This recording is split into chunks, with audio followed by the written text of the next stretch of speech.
So for today's video, magluluto tayo ngayon ng crispy ulo ng baboy, no? So welcome back to my vlog, no? At ito yung ating gagawin ngayon. Ating ilalaga natin yung isang pirasong ulo ng baboy, hiniwa lang sa 2 piraso. Hiniwa sa gitna, lalagyan ng tubig, lalagyan ng luya, lalagyan ng tanglad at lalagyan ng dahon ng laurel, pati na yung whole peppercorn at saka ng asin.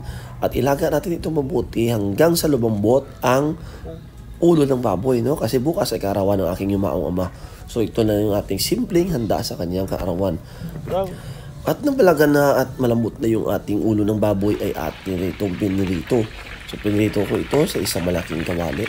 At gusto ko kasi talagang crispy ito, no? So medyo mahina ang apoy para hindi naman ito masunog. Pero medyo may konting nauna na luto na part. So ito na, ready na. At maya-maya lang, pwede natin i-serve. Ayun. So, pwede na ito. At ngayon, subukan natin ang kanyang crispiness.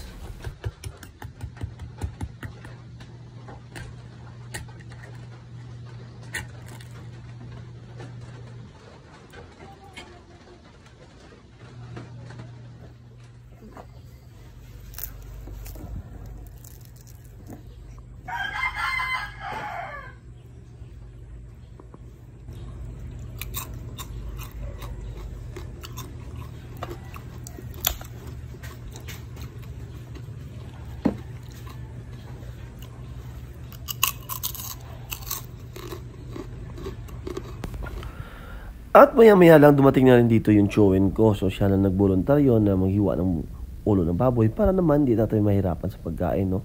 So hiwain na niya ito sa maliliit na piraso para naman ang purpose kasi talaga ito is pangpulutan, no? Kaya dito na dumating na yung mga grupo. So pasalamat ako sa ating mga kaibigan na dumating at sa araw na ito. Sina Nung Windy, Migo Pridi, Migo Dudoy, Uncle Tabaka and Migo KR, no?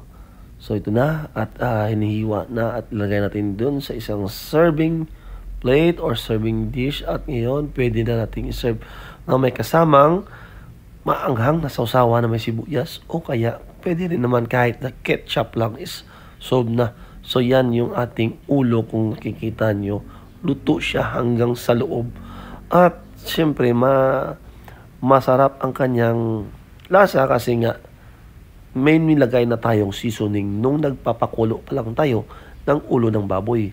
So ito na siya nang hindi pa nahiwa at ngayon nahiwa na at ito na. So let's go. Thank you for watching. Bye-bye.